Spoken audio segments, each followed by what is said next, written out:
and they are put up on YouTube because there are a lot of people who are not able to join us at this particular time, and we always need this sort of information available for reference at a later date. So all our sessions are recorded.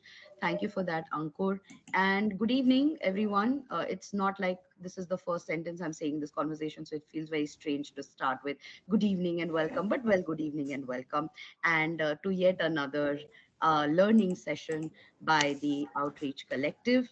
Um, this is a series which focuses on understanding uh, two international curriculums and AP, which is not just a standardized assessment or subject or an academic subject provider. And I'm sure I'm getting some of that wrong as well. So I need to attend this entire session. But it is also a curriculum. It's followed as a curriculum in several schools across the world. So our series in focus, we've already had a session by the Cambridge International, and this is our second session by AP, and then we will have another one with IB on the 7th of April. The topic for today is role of advanced placement, or AP as it's popularly known, in undergraduate admissions and connections to majors and careers. And one of the reasons why this is something that I had approached Minakshi with is because there is a lesser understanding of AP in our part of the world, and it is not as common or de rigueur to see AP being pursued in schools other than some of the elite international schools in India, which is what the perception was. But I see it changing very, very quickly. So it is very important for all of us as a community to come together and hear it from the experts, not just from College Board themselves, but also from universities and schools that are using or are stakeholders in the process or have, delivered the curriculum in some way or form. And therefore, Minakshi, over to you. Can we have everybody on mute, please? All right. So I'm going to introduce Minakshi very quickly. Minakshi is a dear friend and also the Senior Director, South and Central Asia for the College Board, an extremely active member of the Outreach Collective, and is very, very committed to ensuring that we understand as a community what the College Board is able to do for us and the education that we provide, and AP and SATs and so many other things. So, Minakshi, this is your show. Over to you and your wonderful team. And I look forward to a great hour of learning. Thanks a lot, Bhakti, and I welcome all of you to the information session on the Advanced Placement Program, commonly called as the AP. Like Bhakti said, I'm Meenakshi Chatta, and I head the College Board India, including all South and Central Asia, based out of Delhi. I'm joined today with my colleagues, Mehak Verma, who is the lead for K-12 in India, and Terry Godwald, who is our national representative in Canada. The session today is specially curated for the TOC family, and we have brought together stakeholders from K-12 as well as universities to give you an overview from both the sides on the benefit and acceptance of AP courses. I would especially like to welcome Jonathan Werner, Kair Zaik, Ganesh P, Janani Bharatraj, Shikha Singh, Ajayit Gaikar, and Neha Arora. The session will be divided into two phases, giving you an overview of AP, and then our distinguished guests from the universities would focus on admissions and credit placement. And in the second phase, we will highlight a newly launched AP pre-calculus course and its benefits. Our school partners and well-acclaimed guests would throw some light on the ease of implementation in their respective schools or test center. But first, for those who are aware, a refresher, and for those who are not, so College Board is a 100 years old not-for-profit organization headquartered in New York, and we have been delivering excellence in education to millions of students across the world through SAT suite of assessments and the AP program. Since nearly 70 years, the Advanced Placement Program has been a collaborative community of AP teachers, students, schools, colleges, universities who are committed to the daily work of developing college level credit bearing coursework that transform lives. I'll repeat, these are university level courses which bear credit coursework and that transform lives. Willing and academically prepared students can choose to pursue these courses while still in high schools. And as for the schools, they have a flexibility to choose, offer these courses and corresponding exams that are administered once a year. So simply put, these are college level courses that students can choose to do while still in high school. AP course framework provide clarity about essential course content while also providing flexibility for teachers to select different authors, to select endorsed course providers, and examples to bring the framework to life. So some facts, basic facts about AP. These are 38 university level courses, and we just launched one more. So these are 39 university level courses across 7 categories, 7 disciplines, and each culminating in a rigorous standardized exam. So each AP course is modeled on a comparable introductory college course in the subject. And each course culminates in a standardized college level assessment or AP exam given in May each year at testing locations all over the world. And in India, we have more than 25 test centers where students who are opting for a self study mode can go to these test centers and can give the AP exams. Again, schools must be authorized by the AP course audit to offer approved AP courses and use the AP designation in case they want to. We'll come to it later as to how flexible is AP in India with the schools and with the students. But before that, how are AP courses and exams developed? So these are designed by committees made up of college and university faculty, and you can see some of the examples here who are experienced AP teachers who ensure that the course and exam reflect college level expectations. Now, the Sorry, exams, Meenakshi. yeah, Sorry, I don't think the slides are moving. Am I the only one? Or, yeah, the slides are not moving. So, you Let- might want to stop sharing and then share, I'll do click on that. entire share screen. Yeah. And then just I will do that. 1 second, please.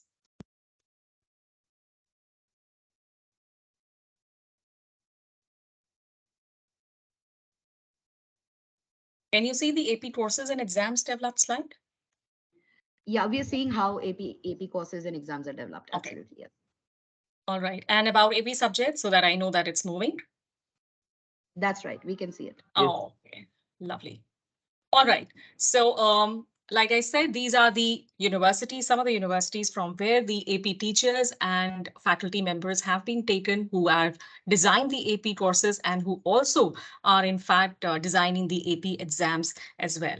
But why would a student take AP, especially in India, where they already have a burden of CBSE or ICSE or any other curriculum for that matter? So AP is recognized globally. Over 4,000 universities in more than 60 countries use AP scores for admissions, course credits, or advanced placement. And our friends from the university will guide us as to how do they do it.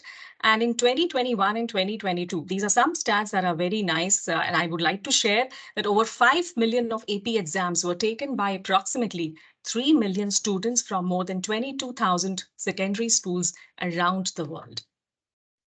What is the major benefit for a student as to why does a student in India take an AP course? So the first thing is it helps them to stand out on college applications. So AP courses on a student's transcript show that they have challenged themselves with the most rigorous courses available to them. Bhatti, we were talking the other day when you mentioned about your university, Illinois, as well, that how do your admission officers rate AP courses higher than any other, and why do they accept the students with AP scores on their application? So yeah, this is one of the reasons that many students in India give it, and thousands of students every year take AP exams because of this one reason. Success on an AP exam shows that they are ready for college level coursework. The second most important reason is it helps save time and money at university. So it helps the students to earn college credit or skip introductory courses. Now, most 4 year colleges and universities in the United States, as well as many institutions in more than 100 other countries, they grant students credit placement or both for qualifying AP exam. Now, how does it help a student? It helps them to skip the introductory level courses at university, jump to advanced courses, save tuition, time, energy, money, everything, and then graduate early or take more internships instead of repeating those courses in the first year when they join a university. And of course, besides that, there are many other things like it helps build skills and confidence. Then we have also done research, and research shows that students who receive a score of 3 or higher on AP exams typically experience greater academic success in college and have higher graduation rates than their non-AP peers. Any questions till now? Or we can take questions later on. Okay. So which universities recognize AP? Now there's a page on AP policies on the College Board website. Just in case you have a college or a university in mind, you can go to that page and the link is given here and see what is the acceptance policy for AP in that university. We also encourage students to go to the university website directly and look for AP acceptance there. These are some of the sample policies from universities in the US, UK, and Canada.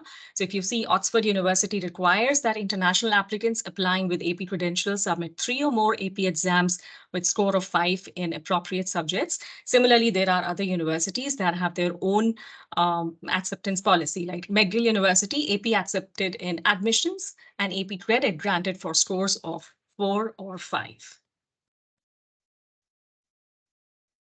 AP exams assess knowledge and skills learned in the course. Now, each AP course concludes with an AP exam, which is held once a year in May, and there is a registration window which opens up twice. So we just finished with the registration window on March 15 for the AP exam that is scheduled to be held in May 2023. Now, these assessments are again designed by the same expert committee that designed the course. The exams are scored on a scale of 1 to 5 by college and university professors and experienced AP teachers.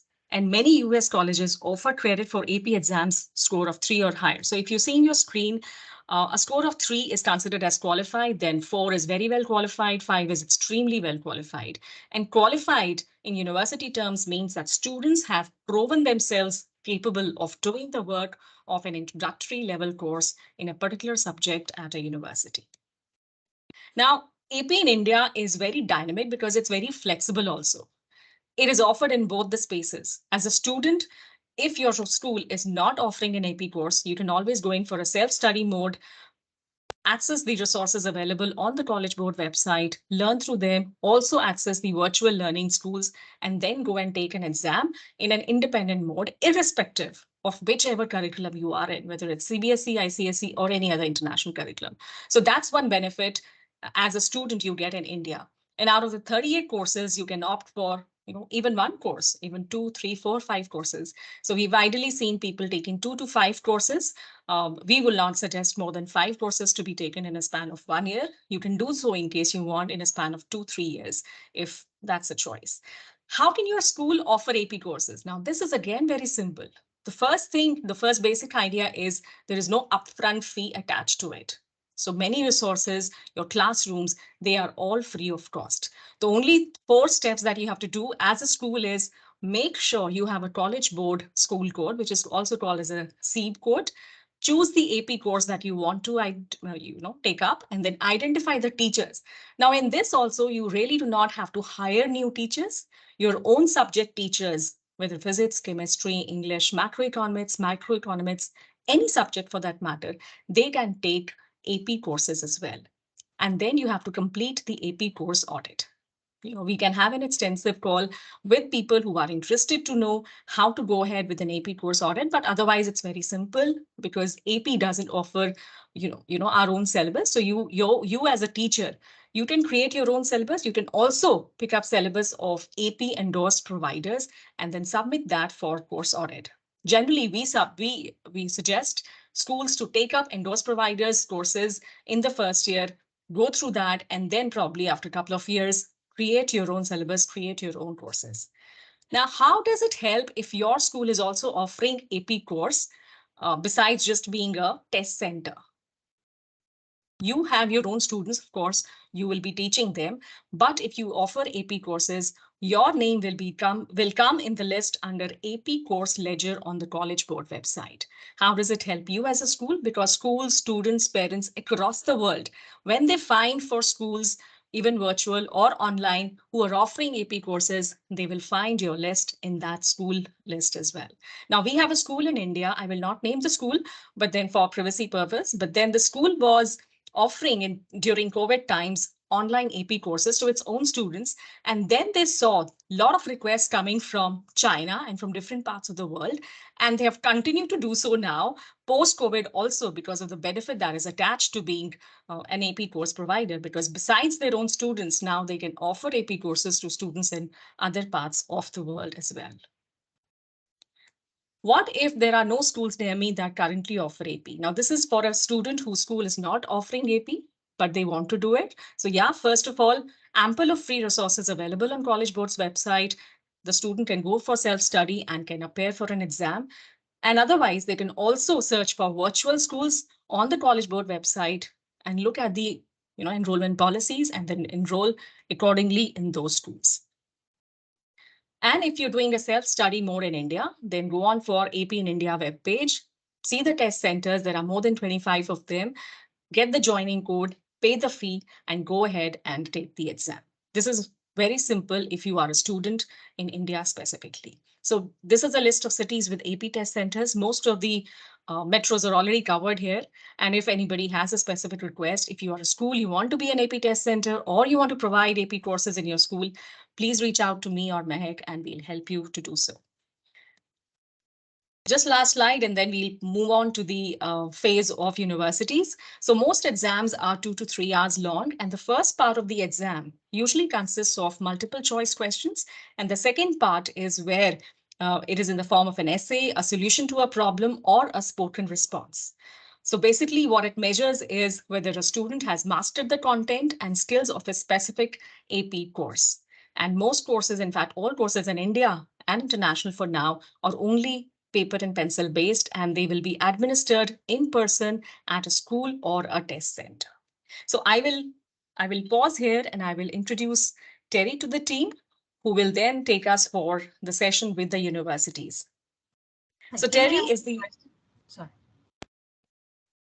Okay, so Terry is the national representative for the College Board in Canada, and through his work with the College Board, Terry empowers and equips K-12, post-secondary civil society leaders and institutions to create equitable and inclusive pathways to empower more Canadian students to find their ways to post-Canadian studies. Now, this is same for the Indian students also, because Terry has an extensive knowledge and experience for any student who wants to go into advanced pathway through AP to any of the Canadian institutions.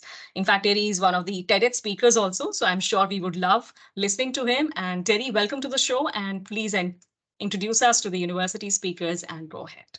Thank you. Absolutely. Well, thank you so very much, Meenakshi, and thank you so very much to our colleagues for hosting this fabulous event. Before I pass it over and introduce the universities, I'd like to give you a quick picture of how important AP is in Canada. So I'll just quickly share my screen here and then just give you a bit of a picture of what it looks like. And is it coming through clearly? Are you able to see the picture of Canada? Yes, we are. Yes. Excellent. So you can see that there are over 80,000 Canadian students who participate in the Advanced Placement Program. It is actually Canada's largest public school enrichment program. Many people think of AP as being for the United States or being for to go to the United States, but is, as Meenakshi shared, it is a credential that will take you all over the world, and you are welcomed from coast to coast in Canada. There are students in every province and territory, and specifically for today, we're going to be looking at the fact that every English-speaking university will grant your students advanced credit. In fact, some of them will put your students directly into the second year of university. And the reason for this is we've done studies at two of Canada's biggest universities, University of British Columbia and University of Alberta, where we followed almost 13,000 students for 6 years. And we found that only having one AP exam, students outperform their non-AP peers by over 11% and as much as 20% when they have 3 or more exams. So you can see the impact in Canada and Canadian universities is significant. And to talk about that firsthand, I would like to introduce two of my colleagues here who are joining from the other side of North America. We have Jonathan Weiner, who was appointed as Vice President and Dean of Admissions, Enrollment Management, and Student Success at Cleveland State University in January 2020, having previously served as the Vice President for Enrollment Management and then Dean of Admissions at Cleveland Institute of Art and Director of Recruitment and Strategic Initiatives at the Case Western University.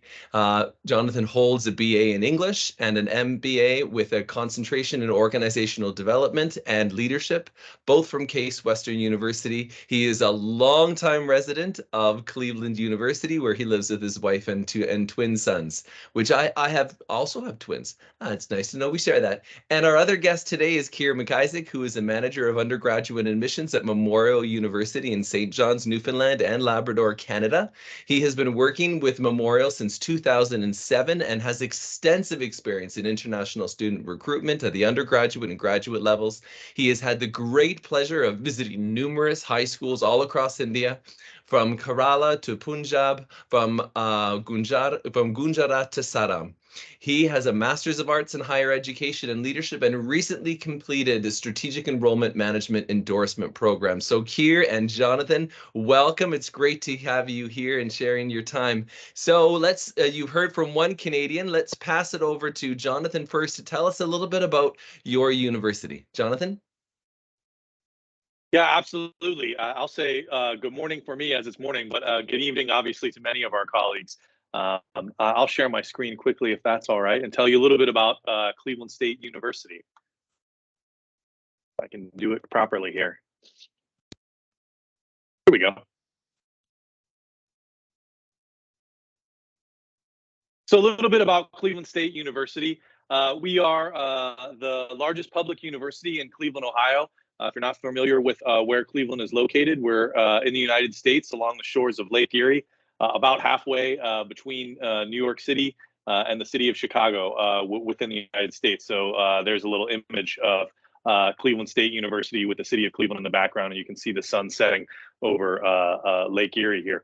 Cleveland State University, a relatively young university in the United States. We were established in 1964. In our enrollment, we have approximately 10,000 undergraduate students and around 4,000 graduate and professional students. In the United States, that's what we would describe as a mid-sized university. So there are many small colleges and universities in the United States that might only have 1,000 students, and there are many kind of these macro universities that could have 40,000, 50,000 students. So we describe ourselves as mid-sized.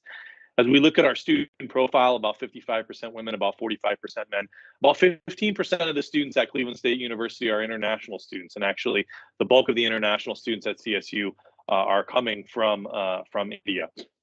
Looking at our campus, we're about 85 acres, 40 buildings, and that represents the largest footprint of any institution in downtown Cleveland, Ohio. Within Cleveland, Ohio, we have the national headquarters for a number of Fortune 500s in the United States, including the KeyBank Corporation, Sherwin-Williams Corporation, which is kind of a home decor and paint corporation, Parker Hannifin Corporation, all located within downtown Cleveland here. We have over 1,000 different courses of study in 200 different fields in 8 colleges, including arts and sciences, business, public affairs, engineering, graduate studies, health, honors, and law. And Cleveland State's actually ranked the #1 university in the state of Ohio for social mobility in the 2023 U.S. News rankings. So Terry asked me to discuss a little bit about examples of how students can earn AP credit at Cleveland State University. And so I'll move to the next slide. Hopefully we're moving forward there. Someone nod their head to say that the slide moved ahead. Terrific. Yes, yeah, absolutely. So I'll touch on this briefly, and then I know we'll have some more discussion about it. Almost every college and university in the United States will have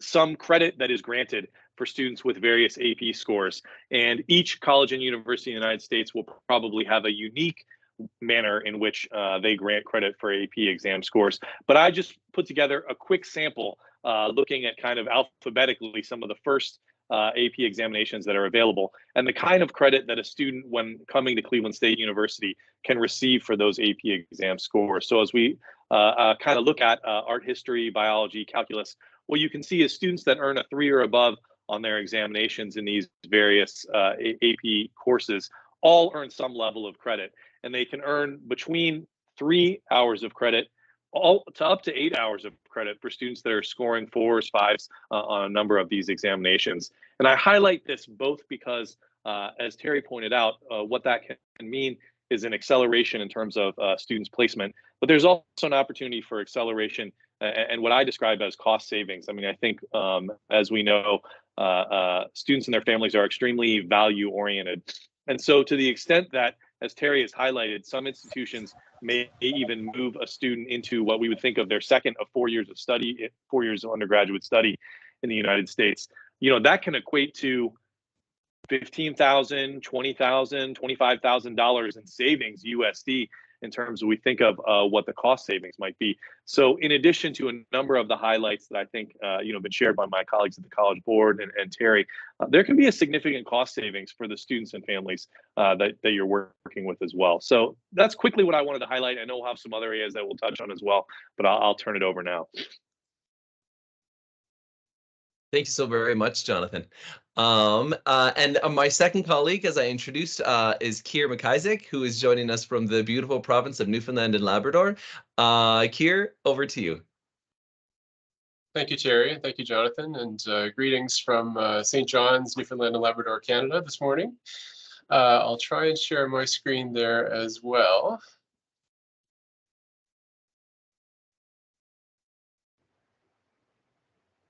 Terry, can you confirm if you're seeing my screen there? Yes, coming through clearly. Perfect. Thanks so much. So Memorial University of Newfoundland is a medium-sized public university located on the Atlantic coast of Canada.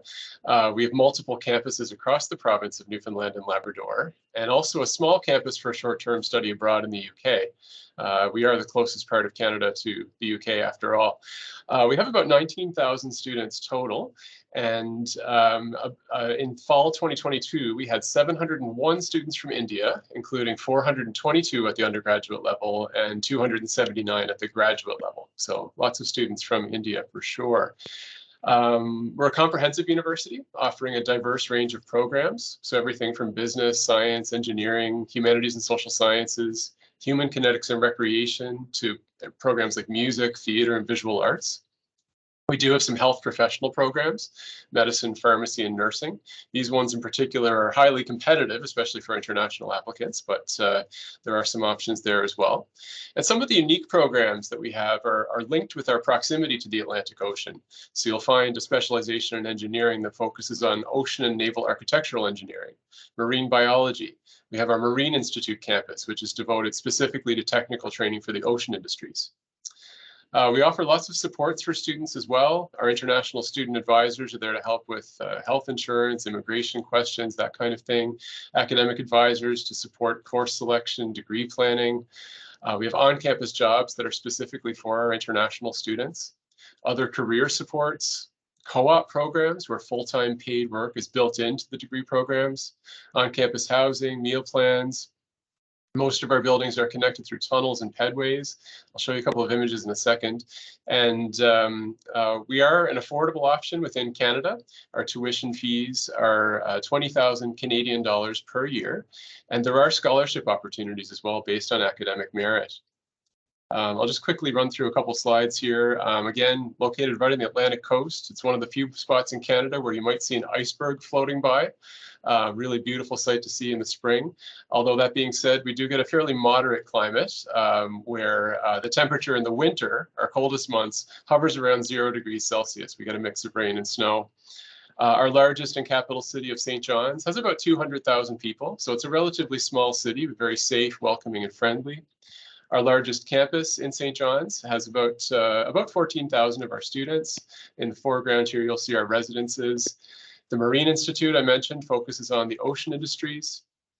The second city where we have our campuses, Corner Brook on the western coast of Newfoundland, is home to the Grenfell campus. We have an observatory there and a focus on astronomy and our physics major on that campus.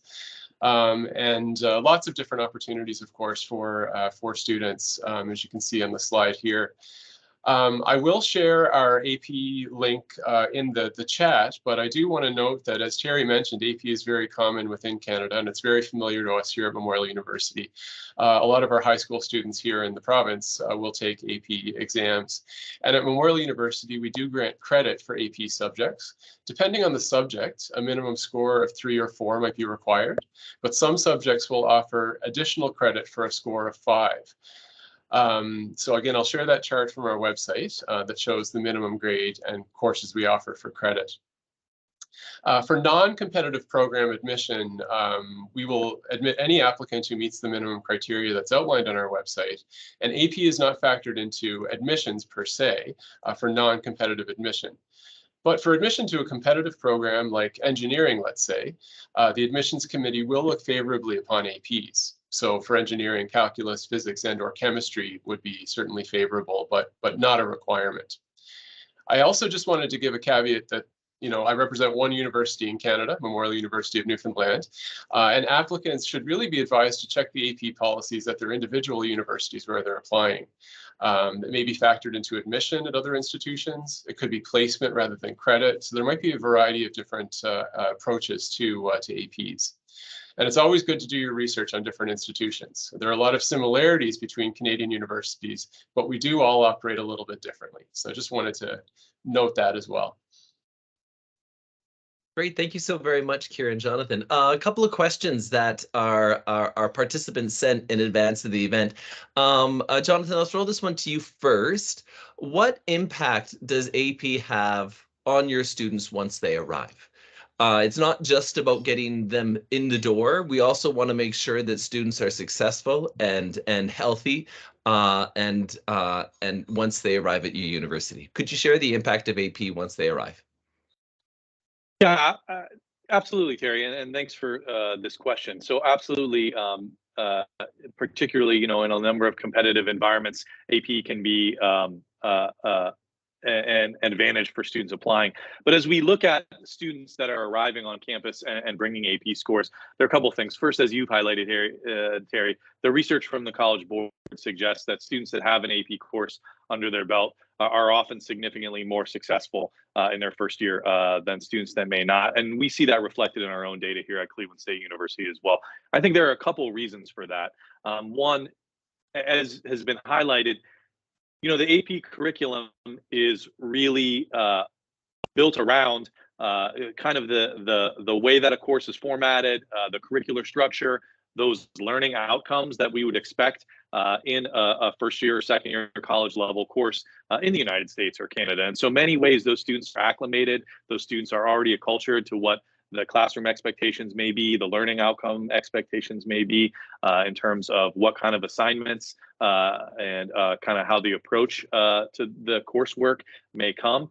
So those students are really ready for us in what it may look like for a course, a college level course that's going to come to the United States. So again, typically we see those students that are bringing some level of AP being more successful in their first year courses. And then, as I've hinted at already, we often see students that are bringing, and frankly, it's a variety of different coursework, whether it's AP or some other college level coursework in advance. Those students often have an opportunity to either move through their curriculum more rapidly and so graduate a little bit early, or oftentimes they may have an opportunity then because they have brought in AP coursework to take care of what some of their general education requirements may be, what some of their major education requirements may be, then they may have additional latitude in terms of their flexibility of the coursework that they can take. So a student might have an opportunity to not only take a major in an area of interest, but also add a minor, and they have more flexibility in their coursework because they've been able to take care of some of those requirements as well. So I think both from a success standpoint and from an opportunity standpoint, really opens a lot of doors for students coming in, both students coming internationally, but also our students coming from the United States as well. Brilliant. Thank you so very much, Jonathan. And Keir, for you, I know that students are often wondering what AP courses should they take, and how might it help them as they're applying for many of the students who come from India or looking at sciences or looking at engineering. What's your recommendation in terms of a focus or a volume when it comes to the type of courses they take? Sure, thanks, Terry. We certainly encourage students to explore their options with AP, and it's a great introduction to the depth of study that you'll find at the university level, a great preparation to prepare yourself really for university while you're still in high school. As I mentioned earlier, AP is not required for admission to Memorial University per se, but it certainly has its benefits in terms of credit, transfer credit, taking more advanced courses in those same subjects, reducing the cost of your overall degree, potentially reducing the time of completion of your degree. So there's certainly a lot of benefits to that. In terms of how many to take, I know, Terry, you shared some research that was done in Canada showing the benefits of even just one AP subject that might be even performance would be even improved by up to 3 subjects. I know there was a recommendation from one of your colleagues earlier not to go more than 5 per year, for instance. So, that sort of number that you land on might be different for individual students and what they think they can manage. I'd encourage students to speak to their counselors. I mean, you as counselors in the audience today are an excellent resource for advice and knowing your students and being able to suggest, what might be appropriate for them. Encourage your students to look at different universities. What are their requirements? What's required for admission? What subjects will they be doing in their first year for a particular program where the AP might actually benefit them? That's something certainly worth looking at as well. And what are those benefits of AP at the particular institutions that a student is applying to? I'd also encourage students to have a well-rounded high school experience, placing academics first, but not to the detriment of extracurriculars, socializing with their peers, maintaining a healthy lifestyle, all of those good things. And that balance will also serve students well in university. It's really important to take care of yourself mentally and physically and keep that in the balance with your academics. So I don't think one size fits all answer to that question, but I hope that is helpful. Thank you so very much, Kira. Thank you, Jonathan. And as the father of 7 children, the eldest of which is in her second year university, certainly being able to save a little bit of money and to give my child the assurance that once they arrive, they've done this, they can do this is a benefit. And just as we shared here, where 2 universities have similar but different policies, the same is true amongst the other universities. I get to work with the registrars at almost all Canadian universities, and whether it's at the University of British Columbia, where AP is part of the admissions project, and that if you are applying and you have taken an advanced placement calculus course and you want to go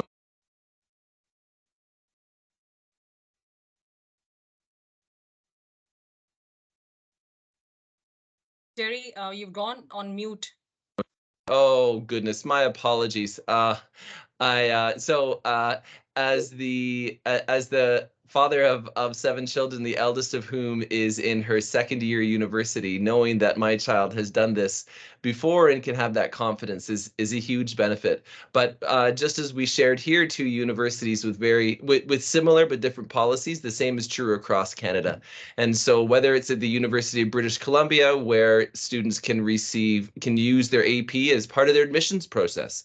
So if you're applying for sciences and you've taken a science AP course, that's seen as a bonus.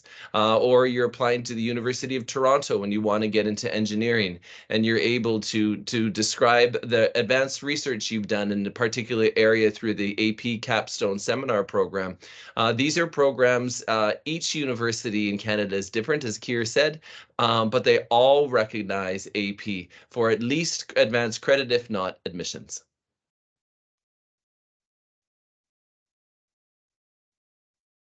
Back to you. Thank you so much.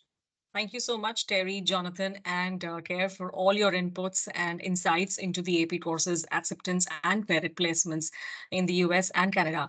Moving on to the next session, Mehak, I would like to welcome you on board, and we can go ahead with pre-cal and the CSP program, and also the ease and implementation by the schools. Mehak, you are there? Thanks, Meenakshi. Yeah, sure. Please allow me a minute to share my screen with you all. Sure. Till then, Terry, would you like to answer a question posted by Anchita Kapoor from Shivnadar? Anchita, are you there? If yes, you can ask it yourself, or I will ask on behalf of you.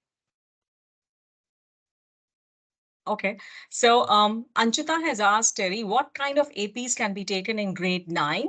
And is it a good idea to take diverse AP subjects other than core subjects to showcase and validate the interest, or opt for subjects which are only specific to the area of undergraduate? The advanced placement program does not limit the age in which children can take advanced placement courses, although we very much, because they are university courses, we very much encourage them to be taken further on into their into their high school experience. Looking at grade 9, we do have a couple of courses that sometimes parallel the curriculum. For example, the computer science principles course, and environmental sciences. But even these courses, we encourage students to start looking at a grade 9, and then to be writing those exams in grade 10. Most of the courses are designed for a grade 10 level to grade 12 level implementation, although we do have students who write them in grade 9. Thank you so much, Terry. Mehak, over to you. Thank you, Meenakshi.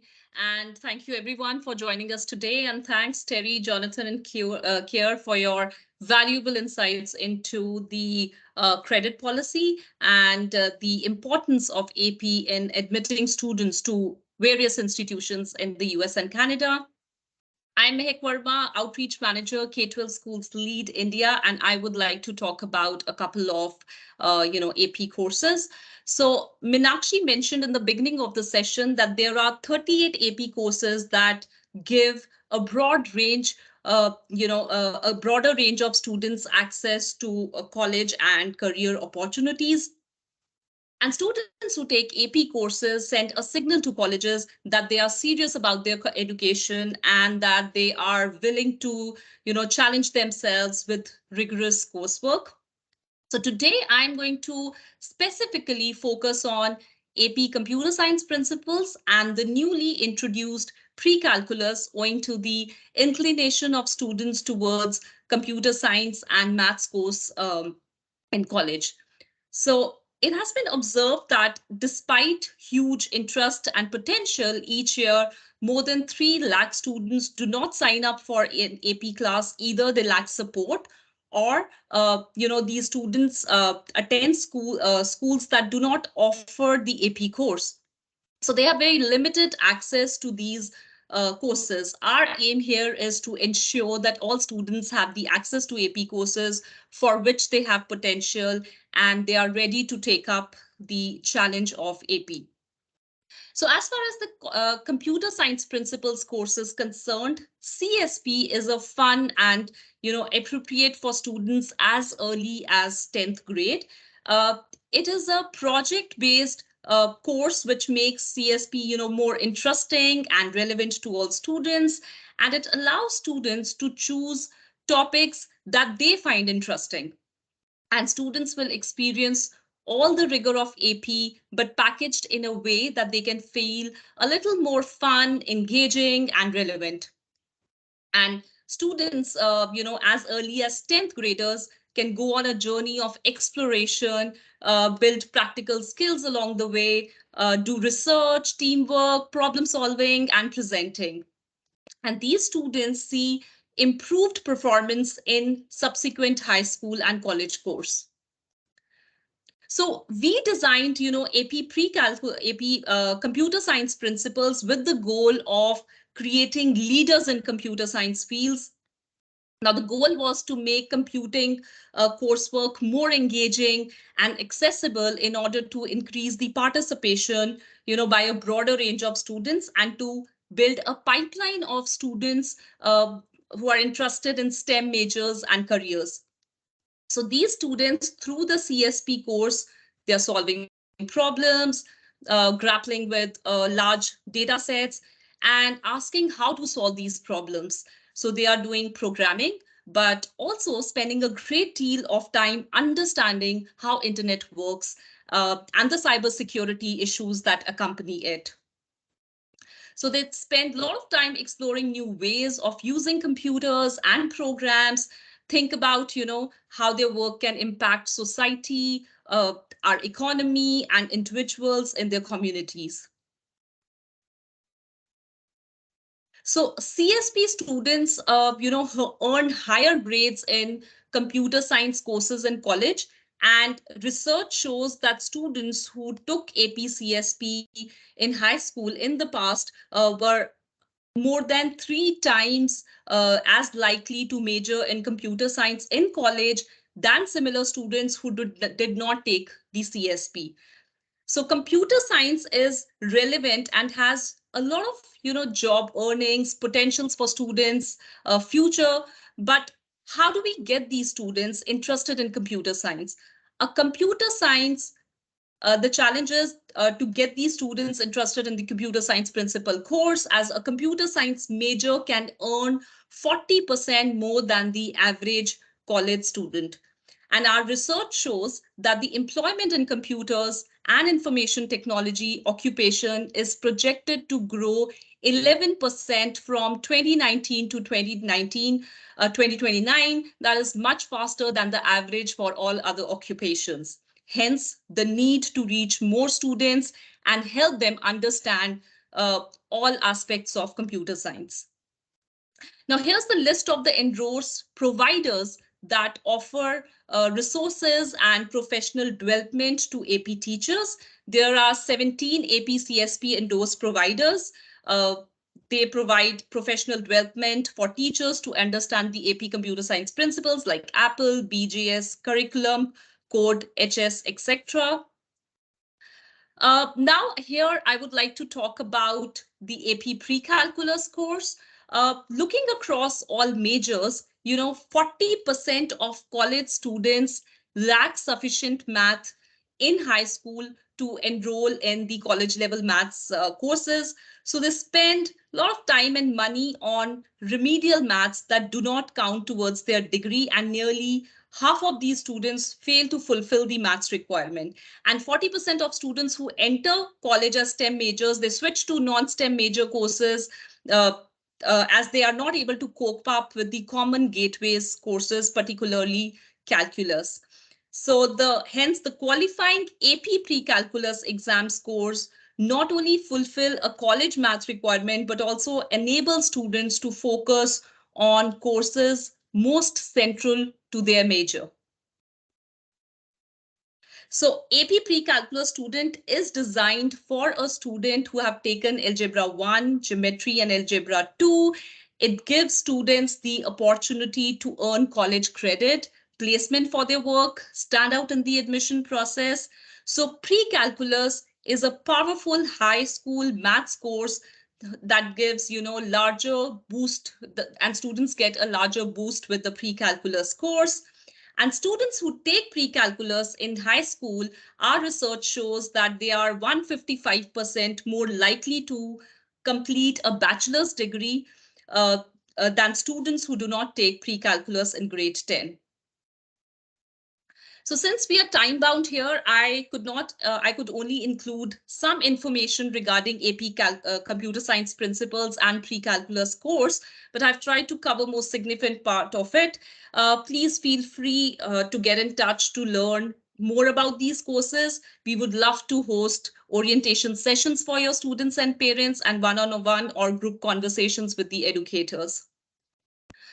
Over here, I would quickly like to talk about a few resources available to teachers as far as the AP classroom is concerned. So we provide free unit guides are available for teachers for both AP pre-calculus CSP. Topic questions, AP Daily, a series of on-demand short videos that teachers can assign to students, with saving direct, class time to focus on areas where students need the most support. Also, progress check is available to the teachers that help assess students' understanding of topics, and my report section that can help teachers visualize the students' progress and prioritize the areas that are in need of improvement. So these were the free resources available to teachers. In addition, there are certain professional learning opportunities available for teachers, like an AP Summer Institute, APSI scholarship, which is available to teachers who qualify. An additional one-day professional learning workshop will also be available.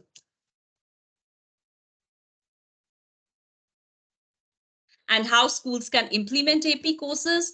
Teachers must pass, AP course audit review to be authorized to teach AP courses. Course authorization confirms that the teachers are aware of course scope and occasional exam changes. So in order to implement the AP courses in your school, you will first have to choose the AP course from the list of courses available on the College Board's website. You'll have to get your staff ready, identify an AP course or administrator. Either principal or principal's designee can be the course administrator. Identify AP teachers based on the courses you have chosen. Teachers will then explore the course available on the AP courses and description page on the College Board's website. Teachers will submit a course syllabus. That can be their syllabus, a colleague's authorized syllabus, or a sample syllabus. They'll check the recommended classroom resource requirements and the associated cost for the books, etc. Teachers will fill out the online AP course audit form and submit it. The school AP course auditor, that is the principal, signs into the AP course audit and approves the form. Teachers can then register for the professional development opportunities, and they get ready with the instructional resources available in the AP classroom and promote these courses to students and parents. So that's all about the AP course audit and implementation. I would just like to reiterate that AP program is a very flexible program. Students can choose, schools can choose to how many courses to offer. They can start with as few as one courses. They can administer exams to just their own students or choose to accept external test takers. So AP program is a very flexible program, and they can offer these courses into their school day, optionally support independent study after school, offer courses, and they do not necessarily need to administer exams and can send students to the authorized test centers. So now I'll move on to our next segment, and let's hear the school's perspective on why AP and how some of the students benefited from AP exams in schools. Uh, I will now stop my screen share and just a second. Okay. And I would like to invite Mr. Ganesh and Ms. Janani from KC High to share their valuable inputs. Uh, KC High has been the center for college board exams since September 2020 and also has the recognition of being the first authorized AP course provider in Chennai to offer AP programs. At present, the school is offering the AP statistics course for the high school students. And AP coordinator, Mr. Ganesh, is donning many hats as AP coordinator, IGCSE coordinator, exam coordinator, and secondary teacher of ESS, whereas Dr. Janani Bhartaraj is a secondary teacher in mathematics and is also a teacher for AP statistics course at KC High. So over to you, Mr. Ganesh. Thank you, Mahek, for that wonderful introduction of us. And am I audible? Yes, you are. Okay. Yes, you are. So yes, Mahek, we can move forward with your questions.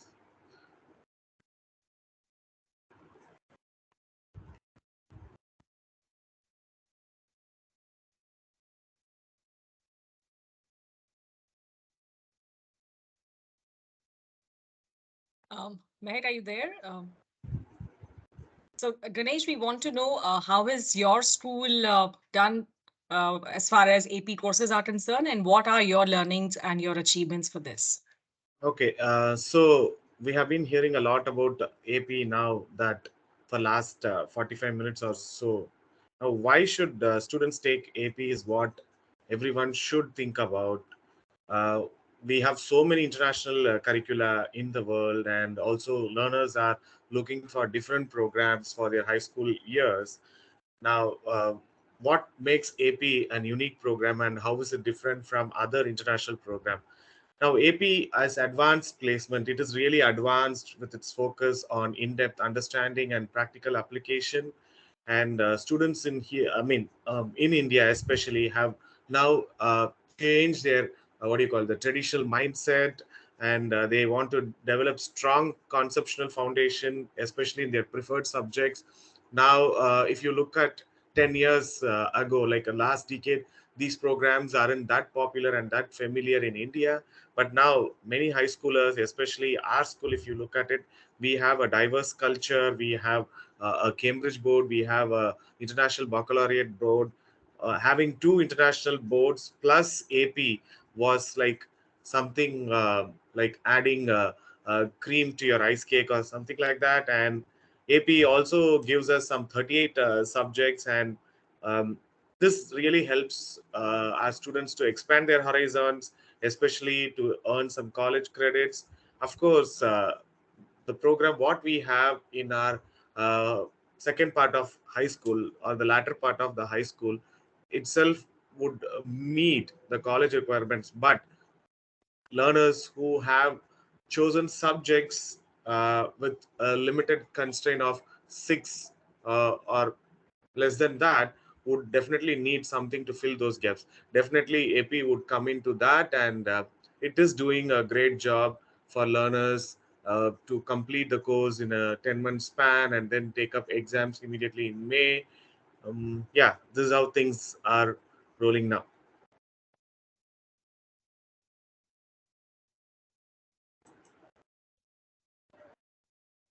Meenakshi, can we move on?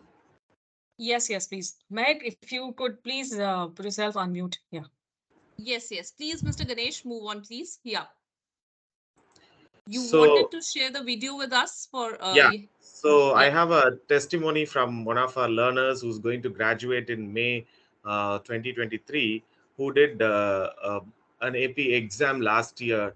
And I would like to share that with the entire team here. Are you all able to see the screen? Not yet. Not yet. 1 second.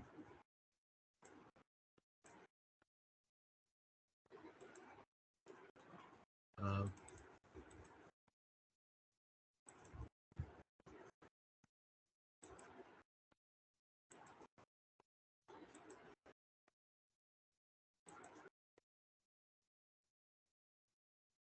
1 second. Give me. Now, are you all able to see my screen, Mahek? No, not yet. We cannot. 1 second. If you want, you can send the video to Meg on WhatsApp and then she can share. And meanwhile, we can have Dr. Janni speak as well. Yeah, now I think I can. Can you all see? Yep. Yep. Yes, yes, yes. Yeah. We can. My name is Adi, and I took the AP Comparative Government and Politics course and exam. So, why did I take this course? I think it was a mix of two things. The first is my passion for studying political science and economics in my higher studies in university. And also that when I had done my research about the different AP courses that they offer, I found that this course was extremely unique in the sense that it looks at countries from a contrasting, from a critical perspective. And that's what I found super unique about the course. So while studying for the course, we went through six main countries. I went studied Iran, Nigeria, China, US, UK, Mexico, and Russia. And through the course of studying for it over the span of 20 weeks, I learned so much about the different political systems, the different election systems that different countries have. Um, now, AP have a list of benefits, and the reason I took it is because I wanted to expand my knowledge, my horizons, as well as ensure that this course contributes towards earning college credits in the US. For example, the AP course, the AP syllabus is highly regarded in US universities, and in some select colleges, I was able to use my AP score to earn credits for studying courses such as political science and economics. So I've received admissions from a list of universities for studying,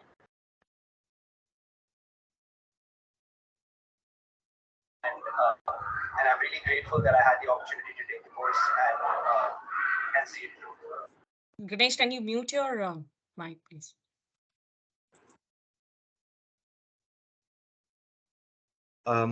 Is that all what I had as a student testimony? Now, can we move on? Yeah, please. Janani, So, can we please, yeah. Ganesh, you can stop sharing your screen.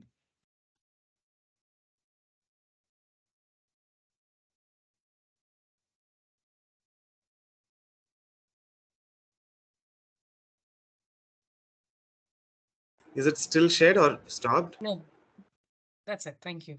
Yeah, thank you. Janani, can you now please share your experience of implementing the AP course at your school? Can you please share the AP classroom experience with our audience? Where can students find books, etc.? Over to you. Okay, thank you so much, Mehak, and thank you so much for having us on board during this wonderful evening and for this wonderful webinar session. Being an AP teacher, I think we have had initial challenges getting the students convinced to take up AP courses. And as a pilot course, we started off with AP statistics this year. And fortunately, we have had 10 students taking up AP statistics exam this May. We have students from grades 9 to 10, 9 to 11, grades 9, 10, and 11 who are going to take up this challenge and appear for the May exam. As far as implementing this course, I would like to share the feedback simultaneously, wherein we happen to collect the feedback from our students. Here it is. And what we observe, what basically as pointers, we asked what made them choose AP statistics, what could have been better during the course duration, and how was their classroom experience, and how did they feel that AP statistics could be a benefit for them or could be beneficial in different ways. So we collected exercises, we collected experiences from the students themselves, and all the sticky notes that you see on the screen is by the students. What we observe is that most of them have the thorough knowledge of how much AP can offer, what AP can offer, and also how much in depth a subject can provide when you take up a college board course. In fact, in AP statistics, I was a little apprehensive that I wouldn't be able to teach AP statistics without the knowledge of calculus.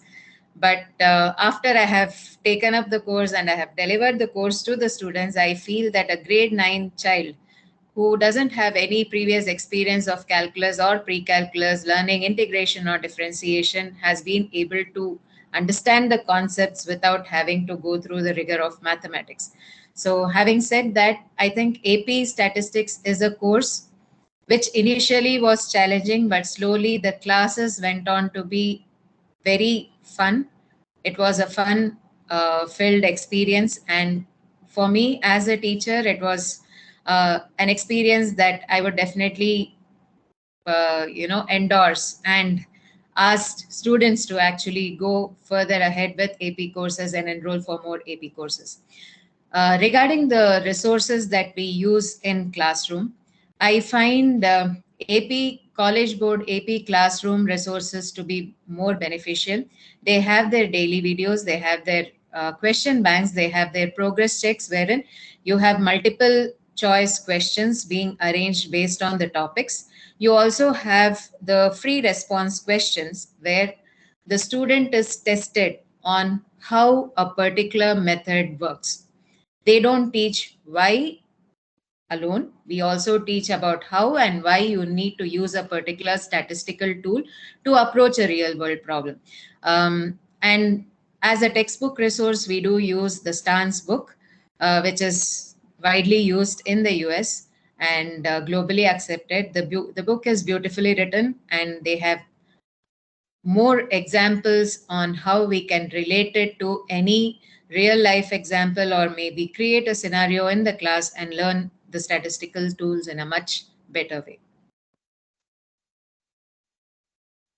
Thank you so much, Janani. Thank you, Mr. Ganesh. I appreciate you sharing with us the best practices undertaken for AP at your school and sharing students' benefits. Thank you so much.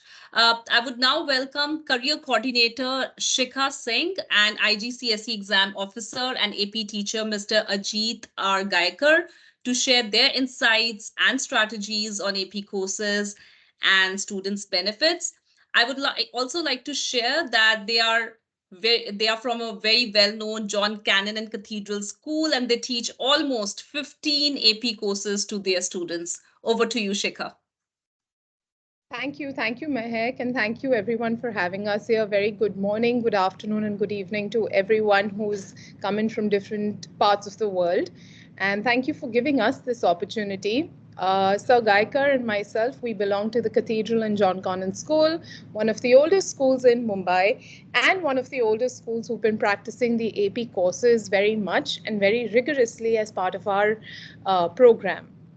So why did we start the AP course? This was started years ago specifically, because we realized that students earn their college credits. They earn, they're allowed to then skip introductory level courses at college.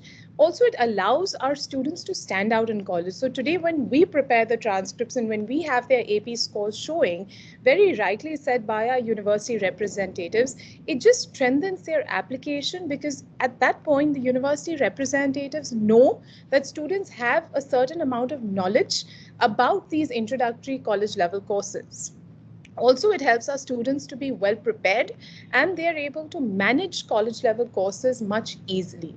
So I feel taking up APs is very, very much an advantage to our students, and I got a couple of student perspectives on this.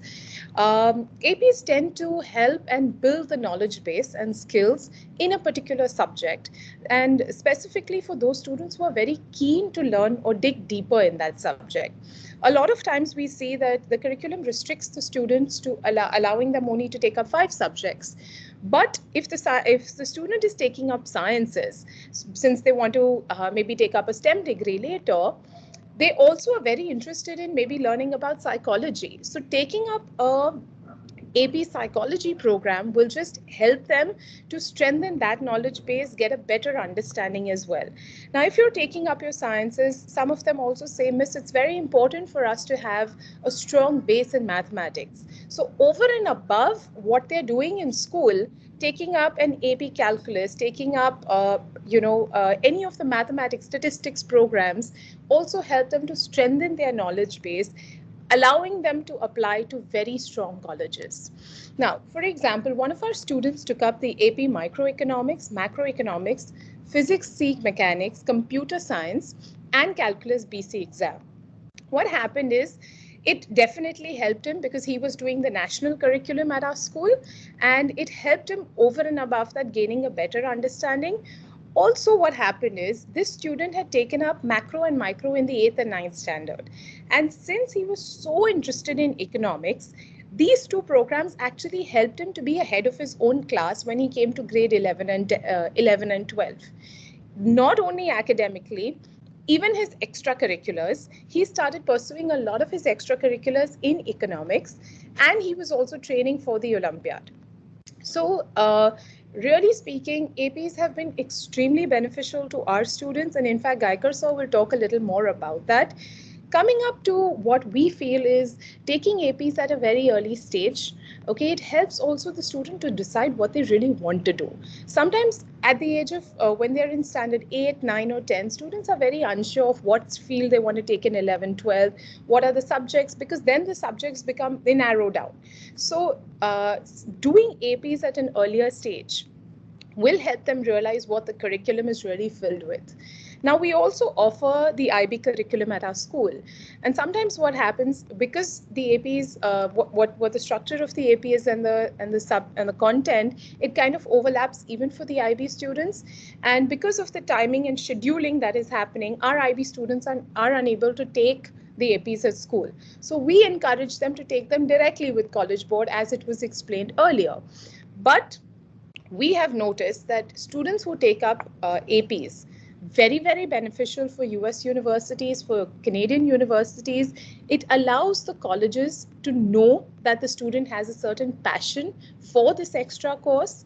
It is more rigorous, and it also helps to collect credits and probably skip introductory level courses. Also, very rightly said, when we talk about admissions in the UK, certain colleges need a certain number of APs. For example, Cambridge will ask for a particularly 5 APs, or say Oxford asks for 3 APs. Our student this year, in fact, Imperial gave him Imperial College London gave him a conditional offer because he already had 4 APs and he's pursuing one more now in the month of May. And we are extremely, extremely happy because the results and the backing of the AP and the support of College Board, whenever we need them, it has helped our students. Our students have got into colleges like NYU Stern, UIUC, Cambridge, Oxford, Caltech, University of Toronto, UBC, Imperial, LSE, and you name them. What we also try to do a little bit from our end is we try to create a very friendly environment when we're teaching it. So our teachers go through the training, they know about the AP classrooms, they have complete support from College Board. Our student, we tend to take student feedback so we can also improve ourselves wherever possible. And we also give a very, very friendly environment when they're giving their exams, because these exams sometimes can be stressful. So we just want to make sure that if they've studied for the entire year, AP classes scheduled every week. It's a part of the timetable. So after school, students wait back and actually do the APs. We want to make sure that the end product, we're able to support our students in every way possible. So over to Gaikar sir. So Gaikar sir is our IGCSE exam officer and teacher coordinator. He's the facilitator for the IBDP Physics, HL and SL, and teaches AP Physics C at our school. So sir, over to you to share your experiences with everyone. Thank you, Shika ma'am. Hello, I hope I'm audible to all. Yes, sir. And very, very good evening to one and all present here. Thanks for making us part of this webinar.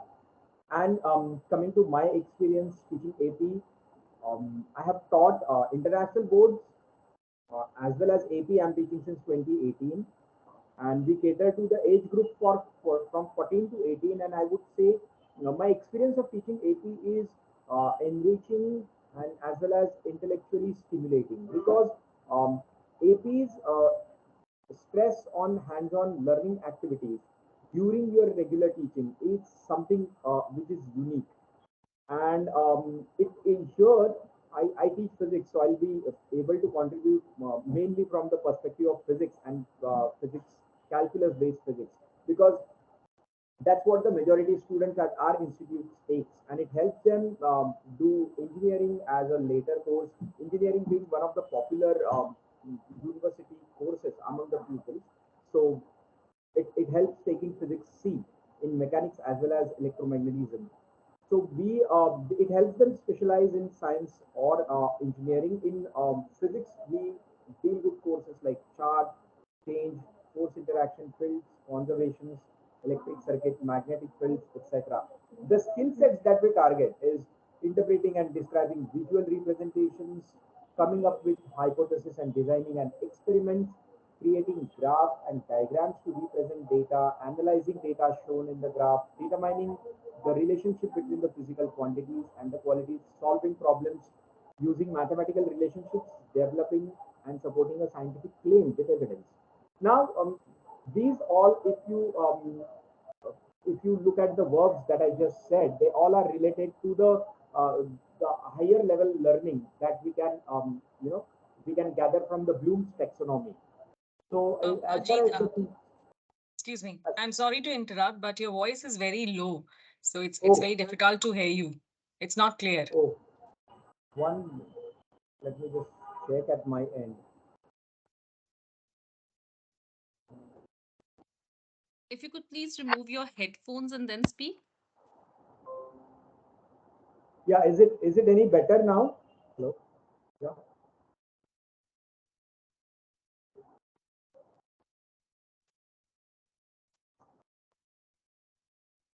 Hello. Can you hear me? Yes, yes, we can. Okay. Okay. Sorry for the technical glitch at my end, but the skills that the syllabus targets is are higher level, and they truly help students get ready for the universities. About my AP teaching experience, I would especially like to talk about the support that College Board provides us to the teachers. So, and apart from a very detailed and a structured course description, what we can call as a syllabus document here in Indian terms, is it gives a very detailed description of the syllabus, the skills that are targeted, what exactly are the expectations from students as well as teachers.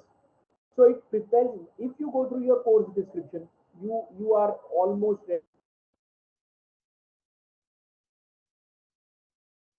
I'm a big fan of is AP Teacher Classroom. AP Classrooms is not just like any other organized Dropbox for a give and take of documents and their resources, but it provides the teacher with anything and everything that he or she will ever need while delivering the course. It provides daily videos that are aligned with division of content as given in course description. And as a teacher, you may directly use the videos in the classroom. You can assign them to the students so that they can see that home. You may use, you may see the videos and make your own strategies and how to deal with the content in the classroom. Now, I must tell you that these videos are not like usual videos you see on YouTube with animations and flashy colors and background music, etc. But these videos are made by highly experienced AP faculties, and watching this video bring to you their teaching methodologies, their insight into AP curriculum, which is very valuable. Now, apart Ajit, from thank this, you. Ajit, I'm sorry, I'll have to interrupt again. Thank you so much. And we yeah, have less time, so we'll have to move ahead. Mehak, I think we have Yeah. more school Yes. People as well. So if you could Yes, introduce yes. them. okay, Thank you. Yeah. no problem. Yeah. Thank you so Thank much, you. Ajit. Thank you, Shikha and Mr. Jeet Gaikar. Thank you for providing, feedback and strategies for success in implementing the AP program. Now we have with us Miss Neha Arora. She is a seasoned guidance counselor and international exam coordinator, head of the counseling department at Saint Kabir Public School, Chandigarh. So, Neha, I request you to share your thoughts with the educators fraternity. Thank you so much, Mehak, for having me on the panel, and namaste to everyone from my side. Um, all right, so I think beginning with Meenakshi, what Meenakshi said about advantages of taking up AP exams, and then it's validated by Jonathan, Keir, Terry, and then Ms. Shikha mentioned certain things. Ganesh mentioned, I totally am in agreement with all this. However, I'd like to add on to the point. I don't want to repeat more advantages on similar lines, but I want to add to this point wherein I feel that it is also a way of exploration for students to find out what actually their area of academic interest is. So along with academic readiness, along with skipping the introductory courses at colleges, applying for scholarships, this can be one area that we look into when we are recommending certain AP courses to students. There have been cases where students take up AP exams and then they come back and say, maybe I'll also explore the other avenues that I have. I don't want to take up physics, maybe I'll look into economics. And then moving on to the other factor wherein you asked in your question that how do we assess what kind of courses students should be taking up. So I think there are a few parameters on which we evaluate that. Number one, I look at the bent of mind of the child in terms of the interests, academic interests. Second is also we look at the academic abilities of the child or strength areas of the child. Then third is that we see that which grades the child is studying in. For instance, that if the child is in grades 9 and 10. For instance, for them, pre-calculus can be a better course, and if the child is in grade 11 and 12, then calculus AB or BC could be a better option. Likewise, maybe physics 1 and 2 can be taken up in grades 9 and 10, whereas physics, electricity, and magnetism can be taken up in grades 11 and 12. Then moving on to the strategies that we use at school to help students understand the benefits of AP exams. In the month of April, because we are a CBSE school and we see that April and May are ideal times for us to orient our students in terms of the AP benefits and the exams that will be forthcoming in the year ahead. So we do an orientation in advance with grades 9 to 12. Then also we have college board sessions which happen off and on, which we circulate amongst our students. And if the need be, then we've always reached out to Mehek and asked her to specifically conduct certain sessions at our school, and she's close by. So we ask her to do in-person sessions as well at times, for which College Board is very supportive. Then when the registration process begins, then we ensure that a circular is taken out in our school roster. We go and do announcements in the classes so that students are aware that the exams registrations have opened. These are certain things that we follow at our school. Anything else, Meg? And I think I'd like to cut it short because it's been a long Yeah. session. Everybody's been talking about. I know. Thank you so much, Neha. You have covered up almost everything. Thank you, AP coordinators, teachers, for focusing on the benefits of AP and ease of implementation of AP courses at your respective institutions. So this brings us to the end of the presentation. And I would now like to set the house open for questions and queries that you may have. I would request Minakshi to take up the questions that that was sent via the registration form. Over to you, Minakshi. Thank you, Meg. I think we have taken most of the questions. One last question, because in the interest of time, we have this question is revolved around AP programs and their help in career pathways, both further education and employability. Terry, I think at this moment we can talk about the advanced placement diploma, the capstone diploma that we have, and then we can end the session with that. So if you could give brief input about the AP capstone diploma, please. Terry, you are on mute. Thank you. I would love to talk very briefly about the capstone program, because it is a program that Canadian universities have prioritized and have said is very important to them when it comes to their admissions and the journey that students are taking on. So very briefly here, the capstone program is a program that was designed in partnership with universities, where they looked at the students who were coming to them and said, we need students who have stronger critical thinking skills. Students have stronger communication skills, can work in teams, can present in teams, and do this kind of work. And so we have split this capstone diploma into two different parts. It has a seminar component and it has a research component. Seminar comes first, where they acquire the skills, and then AP research comes second, where they actually apply the skills to their learning. When we look at the feedback we have from our universities, the University of British Columbia, the former deputy registrar said the capstone program fosters growth of the skills and competencies necessary to succeed, not just in post-secondary, but in life. Because life isn't just a straight line. Life sometimes turns us in different directions. And when students are able to pursue things they are passionate about, the research deeply, they learn that sometimes you fail, and then you need to try again in order to succeed. And then ultimately, when you put the seminar together with research with another 4 AP courses, this provides you the AP capstone diploma. And a university on the other side of Canada, Dalhousie University, one of Canada's top 15 research universities, will actually allow students to go directly into their second year if they come to them with the capstone diploma. So it's very important in Canada, it's very important around the world, and most importantly, it's very important to students. Thank you so much, Terry, for this. And thank you all the presenters and Terry, Mehek, you as well, for a wonderful session. Ankur, over to you for concluding the session and bidding a goodbye to everybody here.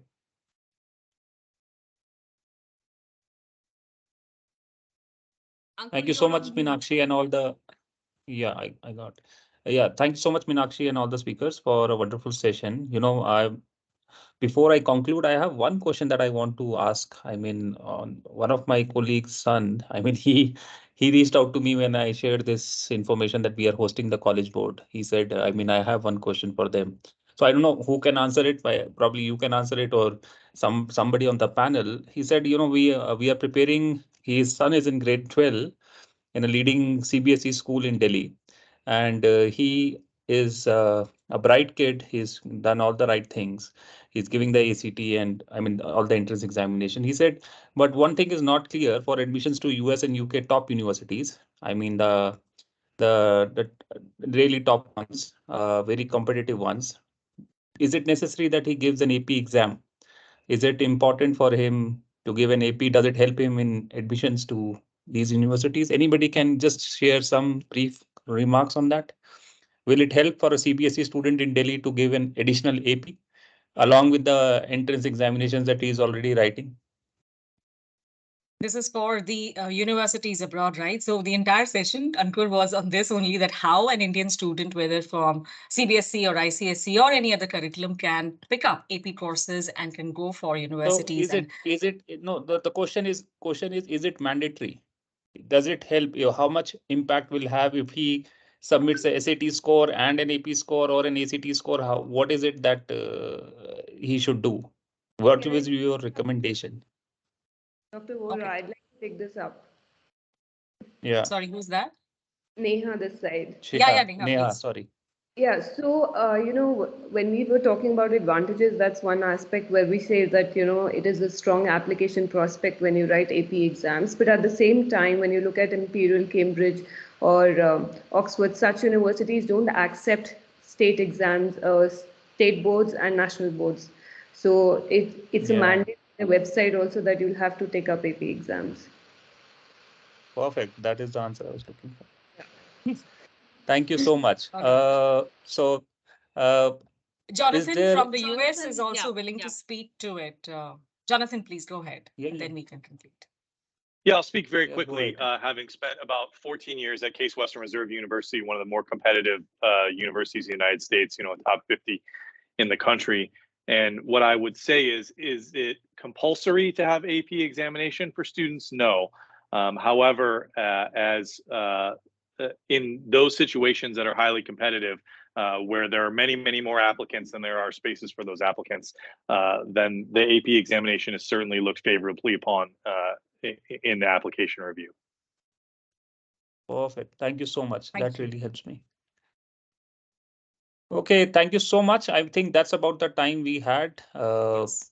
Thank you so much to the entire panel on behalf of Bhakti and myself and the Outreach Collective community. We appreciate your time and support to this session. I think we all can agree that we had a really nice time learning and asking a lot of questions. I saw that a lot of questions were asked in the chat section, and thank you so much to Meenakshi and Mehak for answering them patiently and taking care of all the queries that all the TOCNs had with regards to AP. I hope you also enjoyed it. So I think that's about it from us. Goodbye and a good day, everyone, wherever you may be. Thank you. Thank you very much for joining the session. Thank you, Jonathan and Care. Bye-bye.